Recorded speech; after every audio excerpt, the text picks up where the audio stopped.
What up, fam? Welcome to episode 40 of 3 p.m. That's third party minifig. Boom.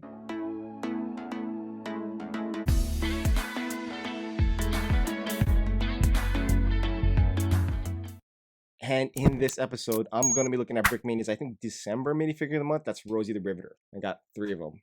All 3 flesh tones. Yeah, you know me, I'm a sucker. If there's like multiple flesh tones, I'm gonna try to get as many of them as possible. There's only 3 of them this time, so easy 3. Now, full disclosure, I'm gonna say there was some flack with this minifigure within the Brickmania military Lego community and Brickmania. Communication was lost. There was a lot of cancel culture, and that was highly disappointing. Like, the up in arms and fire for something as petty is really saddening. When I look into this, I'm going to explain why I think it was done the way it was, and either Brickmania can correct me, or if you guys have some other thoughts, go ahead. But for those of you who are about to comment some BS, I want some real thought. Don't just put some stupidity in there and expect me to respond to that. Like, I need context. We have to remember that we are allowed to criticize. Like, we love the product. Like, I love Lego. I criticize Lego a lot.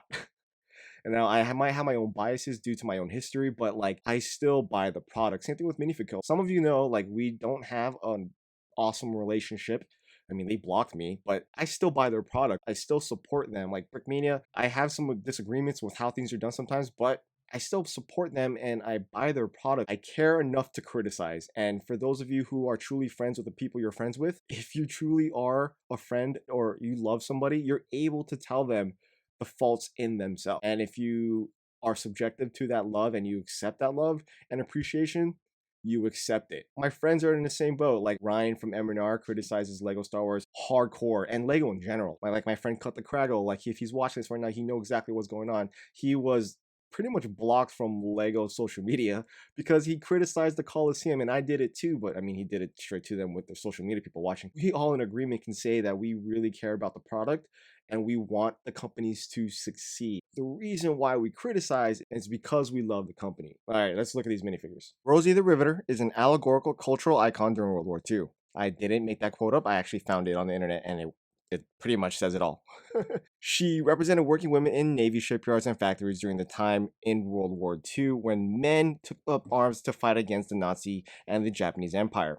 This left a lot of jobs needed in the home front that needed to be filled by women. Rosie herself became a symbol of American feminism and women economic advantage. Her propaganda was used to advertise heavily towards women to volunteer for wartime services in factories. And as a father with a daughter, I am excited to see another minifigure that kind of focuses on strengthening women. And this is a reason why I picked up this minifigure. BFAB, get me in focus, please. Now here is Brickmania's Rosie the Riveter with all 3 flesh tones with dark, medium, and light. Now I have the light flesh tone in front just so I can point out the elephant in the room. A lot of the hate came from this right here. The blue strip that's still on the forearm of all 3 of these minifigures. You can see it more prominent in the light flesh tone minifigures, but let me just say a few things before I probably get criticized and destroyed in the comments below. Now, this is my own speculation. Lando does color tinting. A lot of you guys suggested that they use a flesh cone forearm to be able to do that. Yeah, I think that would have been better too. But I feel like what was more important to Lando, now this is me speculating again, was the color tint to be able to get this color grayish blue look. And by doing that, he would need Lego parts of this original color right there to be able to get that more denim color look. Lego does dual molding to be able to accomplish something like that. And yeah, if you were to have the flesh tone color on the arm, you wouldn't be able to get that realistic color that he was aiming for. Now that's me speculating because I know Lando likes to do that. That's pretty much where he shines, is to be able to get a realistic color in his uniforms. That's what we're all fans of, is him taking the time to do that. That epiphany came to me like yesterday, and then that's the reason why I'm like saying my 2 cents through why maybe Brickmania did it that way, was to be able to get that more realistic color of the arm. Now, would I prefer having this be an actual flesh? Yeah, of course. I mean, I do want to strive for that, but I also got to remember that to be able to UV print a arm, you have to print it in 3 different places. You would have to print it again to be able to get that, and that would take a little longer than normal. I mean, I guess they could do it if they really wanted to. It's not new news that they don't print underneath the forearm. Look at all your custom minifigures that are out there in any company.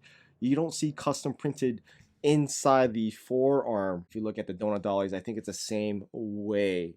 And no one pretty much went into arms over that. If you look at this minifigure alone, a lot of work was put into it. So a lot of criticism just for that forearms, but you guys negated the fact to see that there were a lot of other things to be seen with this minifigure. There were 4 different departments, according to them, that put effort into this: 3D printing, UV printing on every part of this minifigure. Like the dots on the bandana was UV printed on a 3D printed mold that was on here. 2 things that really stick out aside from the giant rivet that they're holding. You have this custom printed hairpiece and bandana that was UV printed, coloring and design. This in itself, multiple colors on the hairpiece. You have the hair color, the red bandana, and then you have the dots on top of it. So that's a lot of work amongst itself, which I am really happy about. As you can see, Lando did a great job with trying to get as much detail as possible without overdoing it.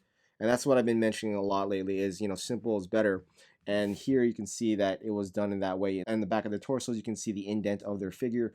So that way it gives you the more feminine look amongst their hip area and waist. On the front, you have that identification symbol above their left chest and those fancy red socks. I personally think this is a great minifigure done the way it's supposed to.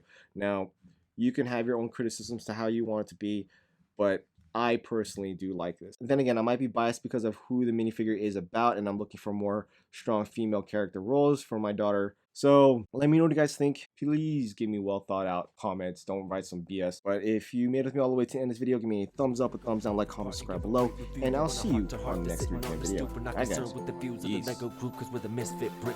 Peace.